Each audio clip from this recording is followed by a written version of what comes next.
ओम शांति। 13/10/2023 के मुरली के महावाक्य हैं।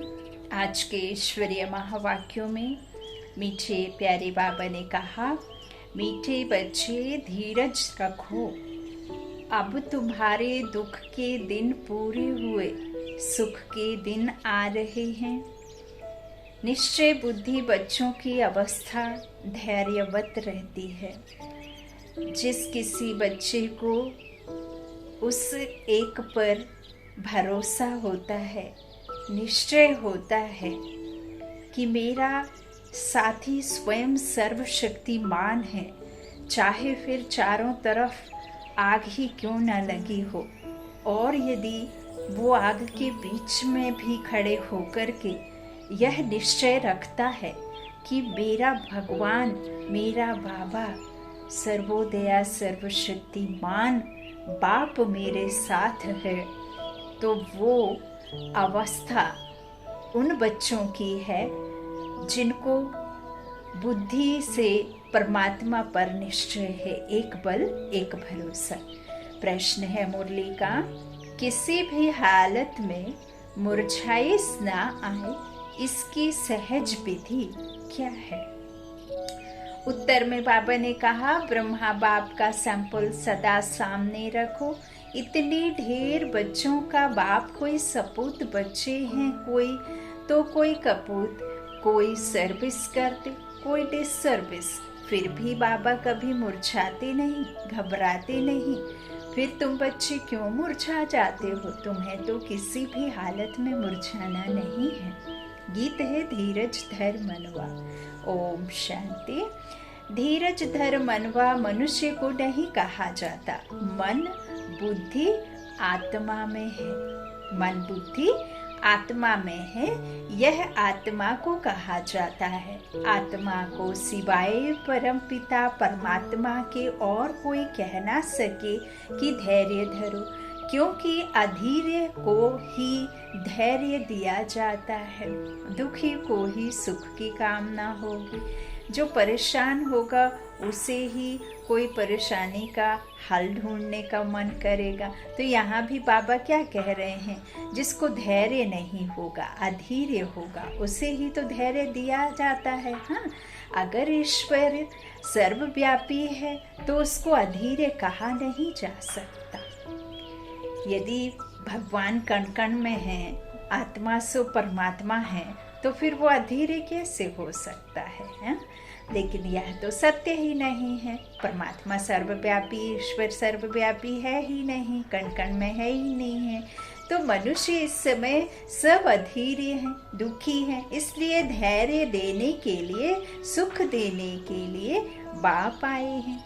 कहते हैं अब धैर्य धरो। बाप के महावाक्य सिर्फ तुम्हारे लिए नहीं है, वास्तव में सारी दुनिया के लिए है। विश्व पिता है वो, सर्व कल्याणकारी है, मुक्ति जीवन मुक्ति दाता है। फिर चाहे उसकी किसी को पहचान हो और ना हो, लेकिन परमात्मा तो सबको ले जाएंगे, है ना। सभी को समेटना है, सबको समेटेंगे तब तो फिर एक आएगा। तो बाबा कहते हैं वास्तव में सारी दुनिया के लिए है महावाक्य। सारी दुनिया आहिस्ते आहिस्ते सुनती रहेगी। विश्व में बहुत जल्द बाबा का डंका बजने वाला है। आप देख ही रहे हैं प्रेजेंट में कितना कुछ आपको प्रमाण भी दिखाई देते हैं। तो जो सुनते हैं वो आते रहते हैं। सबका सदगति दाता दुख हरता एक बाप ही है। अब देखो बाबा ने अपनी बच्ची को राष्ट्रपति भवन में बिठा दिया है ना। तो देखो जरा बाबा का चमत्कार कितना हो रहा है दुनिया में। बाबा कहते हैं यह है ही दुख की दुनिया ना, है ना। तो आहिस्ते आहिस्ते सब सुनेंगे, आते रहेंगे। सबका सदगति दाता दुख हरता एक बाप ही है, और यह है ही दुख की दुनिया। बच्चे समझते हैं अभी हमारे मुक्ति जीवन मुक्ति के दिन व कलयुग पतित दुनिया से छुटकारा पाने के दिन हैं। तुम्हारी बुद्धि में यह है, सो भी नंबरवार पुरुषार्थ अनुसार सबको यह धैर्य नहीं है कि अभी हम इस दुख की दुनिया से छुटकारा पाएं, अपने सुख धाम जाएंगे, है ना। जीने की लालसा है, शरीर के छूटने से बहुत ज़्यादा दुखी हो जाते हैं। तुम बच्चों को भी स्थायी निश्चय रहना चाहिए। हमारे सुख के दिन अब आ रहे हैं। अगर श्रीमत पर चलते रहेंगे तो इसमें आशीर्वाद व कृपा आदि की बात नहीं है। परमात्मा ना ही आशीर्वाद करते ना ही कृपा करते। किसने ज्यादा पढ़ा, जिसने पुरुषार्थ कर धारण किया, समझने और समझाने से ज्यादा धारणा करनी है। बाबा कहते हैं पढ़ना पढ़ाना तो ठीक है, लेकिन आपके अंदर में कितनी पढ़ाई समाई, तो बाप बैठ पढ़ाते हैं। सहज स्वराज्य योग सिखलाते हैं। पढ़ाई को नॉलेज भी कहा जाता है। तुम बच्चों को श्रेष्ठ मत दे रहे हैं। पहले पहले तो अटल निश्चय चाहिए। बाबा कहते फिर कभी वह नीचे ऊपर नहीं हो सकते। गाते हैं परवाह थी पार ब्रह्म में रहने वाले की, वह पा लिया तो बाकी क्या चाहिए। यह तो निश्चय है, उस बाप से स्वर्ग का वर्षा मिलना है। हम जब भगवान के हो गए, भगवान ने हमें अपना बना लिया, तो भगवान के होकर हम भाग्यशाली। यदि खुद को ना समझें तो इससे ज्यादा मूर्खता और क्या होगी। तो धैर्य पहले ही स्थायी मिल जाता है। बाबा कहते यह है अविनाशी धैर्य, सटन है। हम श्रीमत पर श्रेष्ठ थे, श्रेष्ठ श्रेष्ठाचारी राज्य भाग्य स्थापन कर रहे हैं। बिगर कोई लड़ाई झगड़े तो फिर मुरझाने की क्या दरकार। भल घर में 10-12 बच्चे हों, बाबा को तो देखो हजारों लाखों बच्चे हैं। कई बच्चे हंगामा भी मच जाते हैं। कोई सपूत बच्चे हैं, कोई कपूत हैं, कोई सर्विस करते हैं, कोई तो डिसर्विस भी करते हैं। फिर बाबा कभी घबराता है क्या? तो बच्चों को भी घबराना नहीं चाहिए। गृहस्थ व्यवहार में भी रहना है। एक तरफ है हठ योग कर्म संन्यास, तुम्हारा है बेहद का संन्यास है। कहते हैं ना, पहाड़ों पर जाकर तप करना बहुत आसान है, लेकिन घर में रहकर तप करना, संन्यास लेना बहुत कठिन है ना। तो यही तो बाबा ने हमें सहज योग सिखाया है। तुम्हारा है बेहद का संन्यास, यह है राजयोग। तुम्हें गृहस्थ व्यवहार में रहते बाप से वर्षा पाना है, बहुत सहज है। अभी तो अपने सुख धाम के झाड़ दिखाई पड़ रहे हैं। परोक्ष अपरोक्ष बुद्धि से जानते हैं, साक्षात्कार हो ना हो। और अभी देखो कितने बाबा के मत के अनुसार बाबा मत दे रहे हैं, तो स्वर्ग का साक्षात्कार चित्रों के द्वारा भी करवा रहे हैं। रील आदि में आपने देखा होगा कैसे वहाँ के देवी देवताओं के चित्र बनाए जा रहे हैं, है ना। कितने सुंदर, कितने मनमोहक, निर्विकारी भासना जो उनकी प्योरिटी की है, उनको उनके तरफ आकर्षित करते हैं, है ना। तो बाबा कहते हैं इस तरह साक्षात्कार हो ना हो पुरुषार्थ करते हैं। भविष्य स्वराजधानी के लिए एम ऑब्जेक्ट सामने है ना। लक्ष्मी नारायण का चित्र देख रहे हो ना। ऐसे नहीं कि हमको साक्षात्कार हो तो माने, यह तो बुद्धि से समझने की बात है। यहाँ कोई शास्त्र पढ़ना लिखना, कोई मंत्र रटना, जाप करना, एक बात आपको यदि अच्छी नहीं लगती तो परमात्मा को अच्छी लगेगी क्या? हम 1 से 4 बार यदि एक बात सुन लेते तो हम कहते हैं ना कि सुन लिया, बहुत सुन लिया, एक बात हमें बिल्कुल पसंद नहीं आती है। तो परमात्मा भक्ति में जब हम एक ही मंत्र को लाखों बार उच्चारण करते थे तो क्या भगवान को पसंद आता होगा?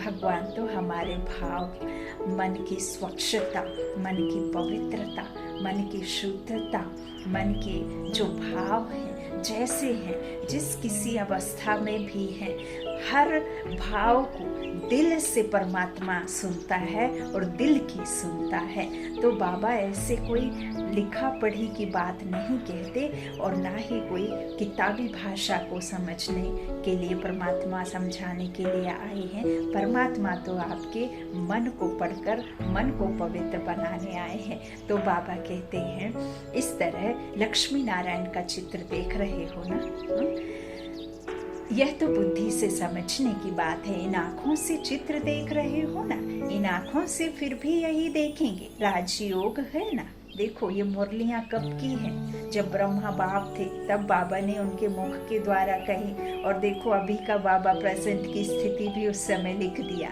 तो बुद्धि भी कहती है बरोबर चित्र रखे हैं, फिर साक्षात्कार क्या कराएं। श्री कृष्ण सतयुग का मालिक है ना, श्री बाबा परम धाम में रहने वाला है। तुम लक्ष्मी नारायण बन सकते हो, यह है तुम्हारी एम ऑब्जेक्ट। मनुष्य से देवता बनने के लिए भगवान आए हैं ना, पढ़ा रहे हैं। तो आईने में देखो कि वह दैवी गुण हमारे में कहाँ तक आए हैं। बाप धैर्य तो बहुत अच्छा देते हैं, अब बढ़ना है। राजाई के लिए ज्ञान चाहिए, वह बाप दे रहे हैं। ICS वालों को सबसे जास्ती नशा रहता है। हम बड़े से बड़ा ऑफिसर बनेंगे, यूं तो धंधे व्यवहार में भी करोड़पति बन जाते हैं। बाबा फिर तुमको यह धंधा सिखलाते हैं, सट्टा मट्टा का।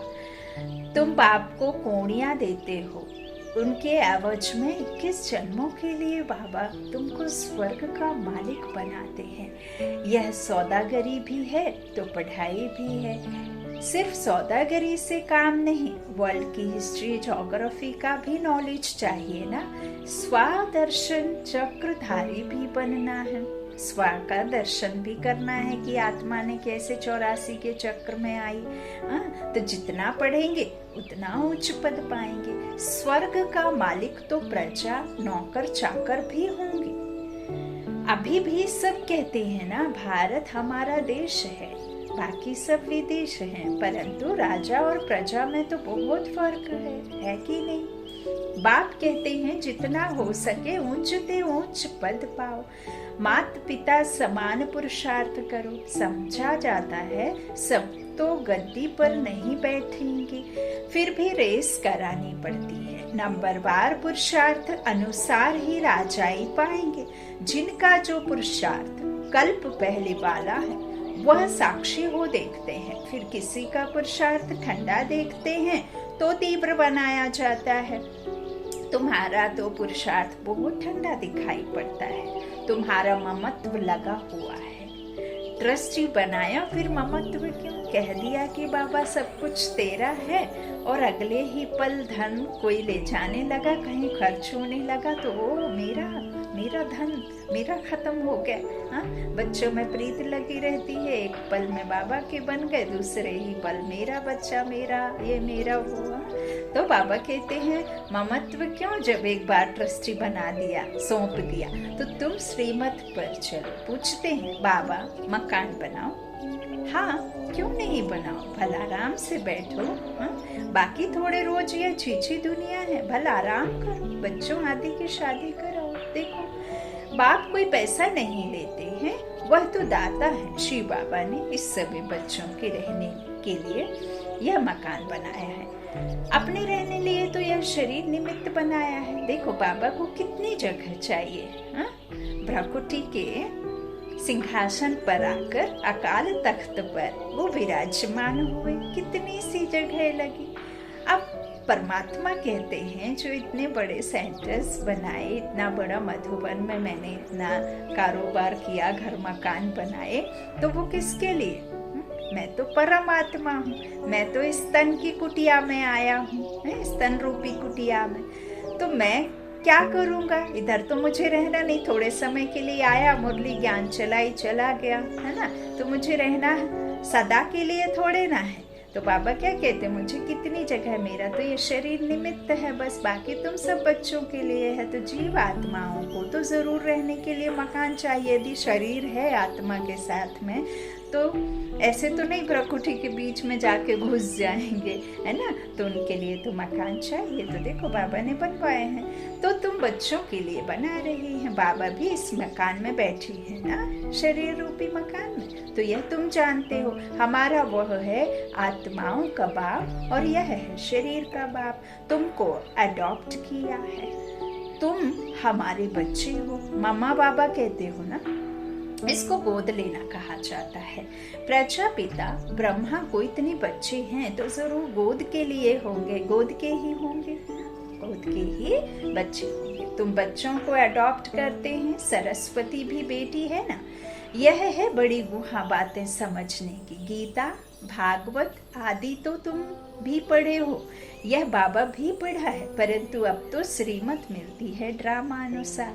जो कुछ कहा सो ड्रामानुसार, उसमें जरूर कल्याण ही होगा। नुकसान होता है उसमें भी कल्याण ही है।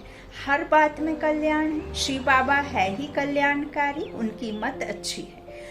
अगर उस पर कोई शंका रही तो श्रीमत पर चल ना सके। श्रीमत पर ना चल, अपनी मत पर चलते हैं। बाबा ने पहले भी कहा कि परमत स्वमत नहीं, श्रीमत पर चिंतन नहीं, स्वचिंतन करना है, श्रीमत पर चलना है।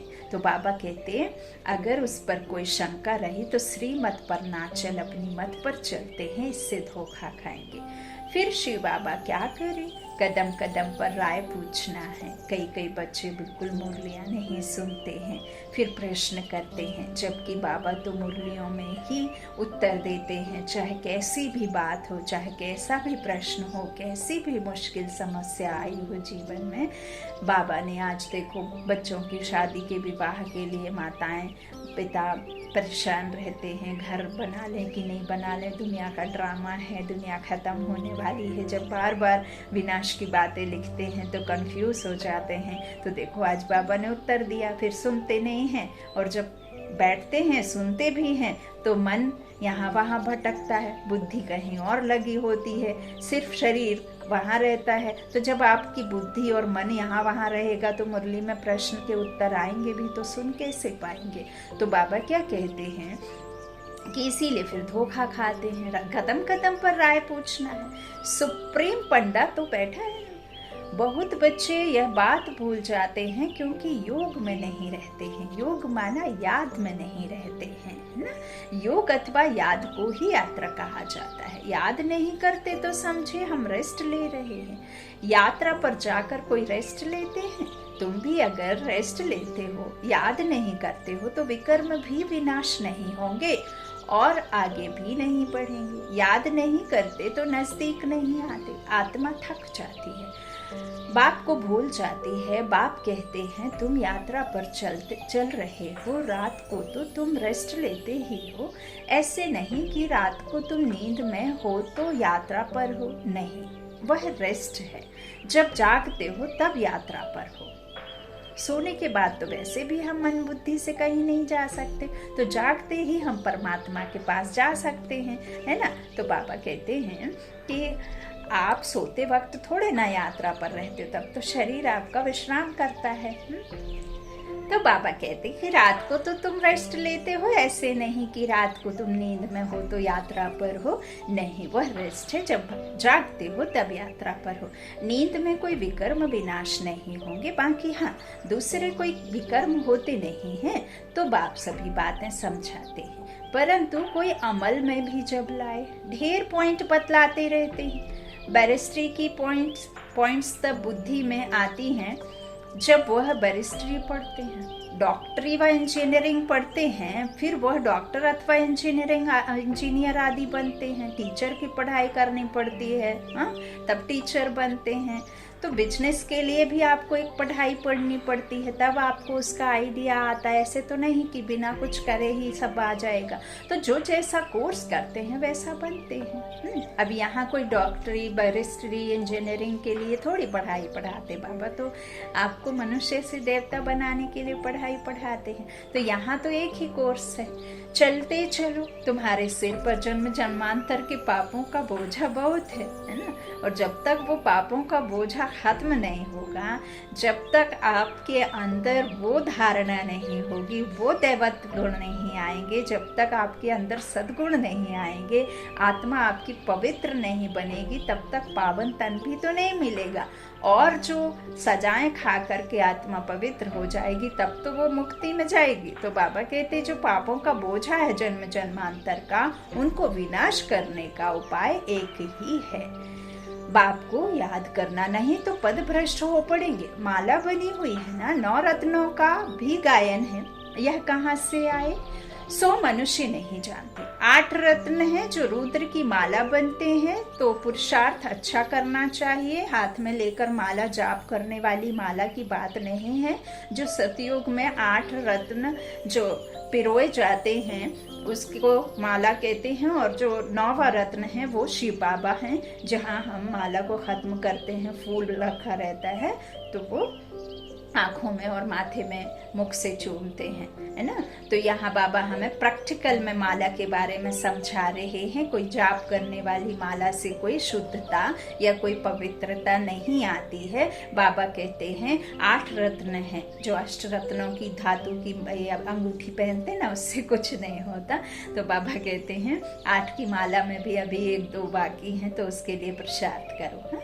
तो पुरुषार्थ अच्छा करना चाहिए। स्टूडेंट्स अच्छा पढ़ते हैं तो रजिस्टर से माँ बाप को भी पता लगता है। यहाँ तो बाप ही टीचर भी है, तो वही जाने।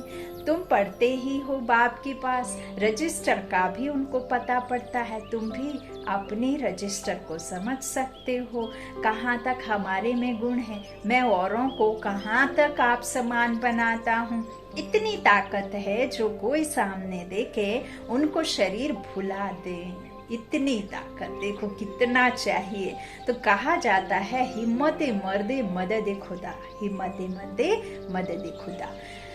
बाप बहुत मदद देते हैं, तुम भी मदद देते हो योग की। बाप को चाहिए ही पवित्रता की मदद। सारी पतित दुनिया को पावन बनाना है योग बल से। जितना जितना जो योग की मदद देंगे उतना बाबा खुश होंगे। यह बाबा के लिए मदद है, वह अपने लिए। हाँ सोचो तो तुम जितना पढ़ेंगे उतना उच्च पद पाएंगे। इससे परमात्मा का कल्याण नहीं, इससे तुम्हारा कल्याण है। आप सुनो, सुनाओ, पढ़ो, पढ़ाओ, किसी को रास्ता दिखाओ, किसी को समझाओ, ज्ञान शंख ध्वनि करो, कुछ भी करो, इसमें परमात्मा को कुछ नहीं मिलता। स्व कल्याण समाया हुआ है आप जो भी करते हैं परमार्थ के लिए। तो बाबा कहते हैं मैं आया हूँ पतित को पावन बनाने। पावन दुनिया के पतित और पावन यहाँ बनते हैं, वह तो है ही निराकार ये दुनिया। वहाँ क्या दरकार है बनाने की। गाते भी हैं पतित पावन आओ।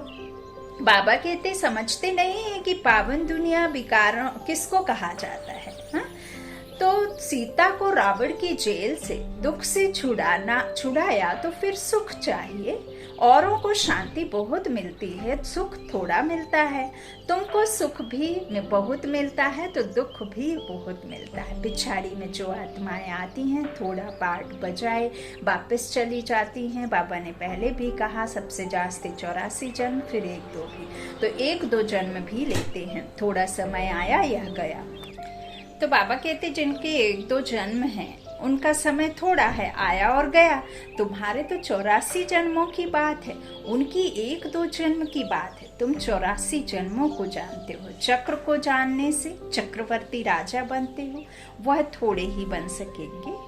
उनके लिए यह ज्ञान नहीं है, यह ज्ञान तुम्हारे लिए है जिन्होंने कल्प पहले भी ज्ञान लिया है। अब तुमको पुरुषार्थ करना है, पुरुषार्थ का समय अभी है और तुम्हारे लिए ही पुरुषार्थ की बात है। पुरुषार्थ का समय अभी है और तुम्हारे लिए ही पुरुषार्थ की बात है। बाबा कहते जो बिरादरी के हैं वही तो समझेंगे, वही तो आएंगे। जो नहीं होंगे वो आकर के भी चले जाएंगे, वो भला आएंगे ही क्यों, तो तुमको ही करना पड़ेगा, है ना। तो देवी देवता धर्म बहुत सुख देने वाला है, इतना सुख और कोई दे ना सके। यह अनादि ड्रामा बना हुआ है, सभी को तो हीरो हीरोइन का पार्ट नहीं मिल सकता। किस्म किस्म के मनुष्य हैं, उसमें भी अच्छे बुरे अनेक प्रकार के हैं। श्रेष्ठ से श्रेष्ठ देवी देवता हैं, श्रेष्ठ उन्हों को ही कहा जाता है, वह तो सतयुग में ही होते हैं। उन्हों के चित्र भी हैं, परंतु वह कैसे बने यह नहीं जानते। कोई तो फिर कहते श्री कृष्ण हाजिरा हजूर है, भगवान भी हाजिरा हजूर है। इन सब बातों को तुम सच्चाई से तुम बच्चे ही समझ गए हो। हाँ, तुम बच्चे समझ गए हो। यह एम ऑब्जेक्ट बहुत अच्छी है समझाने लिए, बाबा ने समझा इसके लिए यह सब इतना डिटेल में जाते हैं। नहीं तो बाबा का है ही ज्ञान कितना कि तुम आत्मा हो, परमात्मा की संतान हो, और तुम्हारे क्या कर्म है, तुम्हारा क्या सत्कर्म है, वो तुमको समझ करके उसे धारण कर लेना। ये सब डिटेल समझाने के लिए है ना। तो बाबा क्या कहते हैं, जो समझाने के लिए यह एम ऑब्जेक्ट है। सबको निमंत्रण जरूर देना है, अखबार से सबको निमंत्रण मिल रहा है।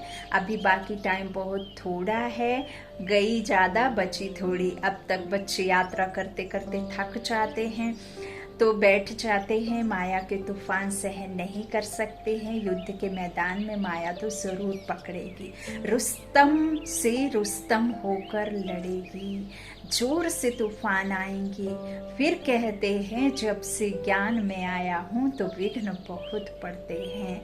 कई फिर कह देते अरे तुम रोज ये मंत्र का जाप करते थे, रोज तुम भगवान को एक लोटी जल चढ़ाते थे, तुम तो इतना व्रत आदि करते थे, दान करते थे, मंदिर में जाकर भोग लगवाते थे, कन्याओं को भोजन कराते थे, इतना सब करते थे ना। अब देखो तुमने बंद कर दिया है तो कितनी बड़ी तुम्हारे ऊपर मुसीबत आ गई। तो लोग मूंझ जाते हैं, जबकि परमात्मा कहते हैं कि मीठे बच्चे, माया जो भी है या आपके जीवन में कुछ संघर्ष आते भी हैं तो संघर्ष से लड़ना मतलब आपको एक जीवन में एक अच्छी पोजीशन के लिए आपको उस स्थिति परिस्थितियों से बाहर आना ही होगा, क्रॉस करना है, तब तो एग्जाम पास होगा। तो बाबा कहते हैं उससे आपको हिम्मत मिलती है, बल मिलता है, समझ मिलती है, आपको जीने का तरीका मिलता है। लेकिन फिर ऐसा हो जाता है, बाबा कहते हैं ऐसे कई बच्चे याद करते, ज्ञान में आते हैं, विघ्न पड़ते हैं तो बाबा कहते हैं कि छोड़ देते, धंधे में भी घाटा हुआ है।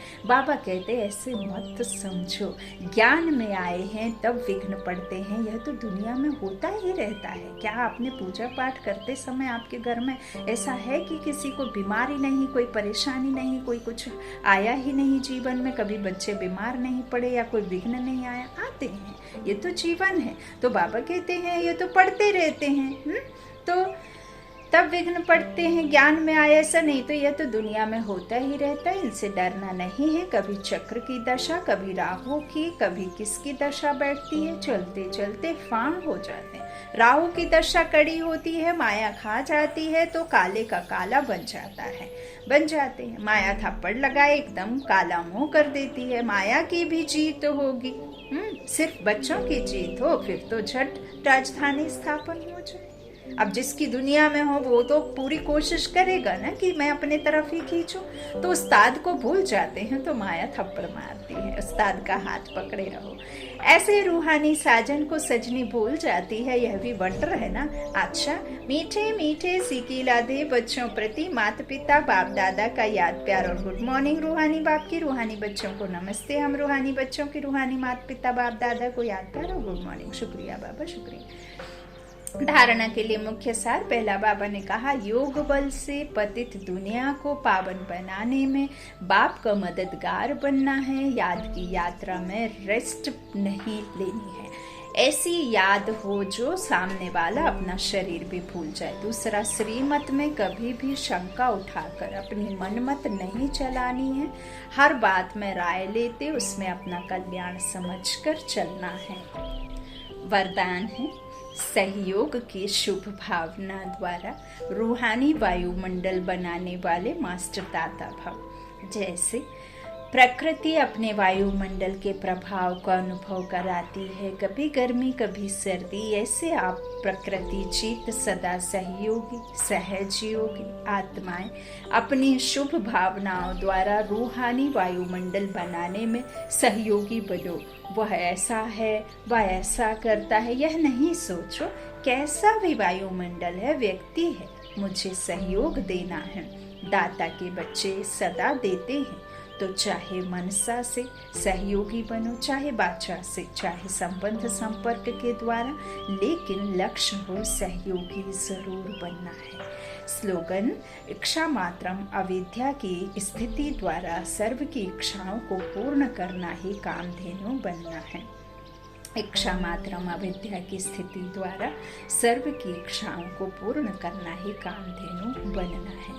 अच्छा, बाबा से जुड़ने के बाद ऐसा नहीं है कि हम दुनिया को छोड़ देते हैं, ऐशो आराम को छोड़ देते हैं, हमारी कोई इच्छा ही बाकी नहीं रह जाती है, बल्कि जो हमारे पास होता है परमात्मा, उसमें आपको संतुष्ट रहना हमें सिखा देते हैं, है ना। परमात्मा कहते हैं बच्चे जो है उसमें खुश रहो, जो प्राप्ति हुई है उसकी गिनती करो, जो नहीं है उसके पीछे मत भागो, क्योंकि वो तुम्हारा है ही नहीं जिसके पीछे तुम भागते हो, और जो तुम्हारा है वो तुम्हारे पास ही है, तो उसको संजो कर रखो, है ना। तो बाबा कहते हैं कि कभी जैसे गर्मी कभी सर्दी कुछ ऐसे होता है तो उसे भी अपना सहयोगी बना लो, है ना। मैं कई दफ़ा समर के समय पे मुरली जब पढ़ती हूँ तो फ़ैन कूलर ऐसी कुछ चलाती नहीं हूँ, क्योंकि फिर इसमें साउंड आता है, वो रीसाउंड से फिर मुरली डिस्टर्ब होती है। तो आप मानेंगी नहीं, इतना पसीने पसीने में भीग जाते हैं, पूरा टोटली भीगे रहते हैं, पर फिर भी कभी मन में एक क्षण के लिए भी ये नहीं आया कि मुझे गर्मी लग रही है। तो बाबा की जो बाबा कहते हैं ना, मीठे बच्चे हिम्मते बच्चे मदद है बाप, है ना। आज बाबा ने कहा ना, हिम्मते मर्दे खुद सहयोग खुदा करते हैं। तो आप खुद की सहयोगी जब तक नहीं बनेंगे, जब तक आपका कोई सहयोग करेगा ही नहीं। अच्छा, ओम शांति। शुक्रिया शुक्रिया बाप दादा, शुक्रिया आप सभी भाई बहनों के स्नेह का, प्यार का। ओम शांति।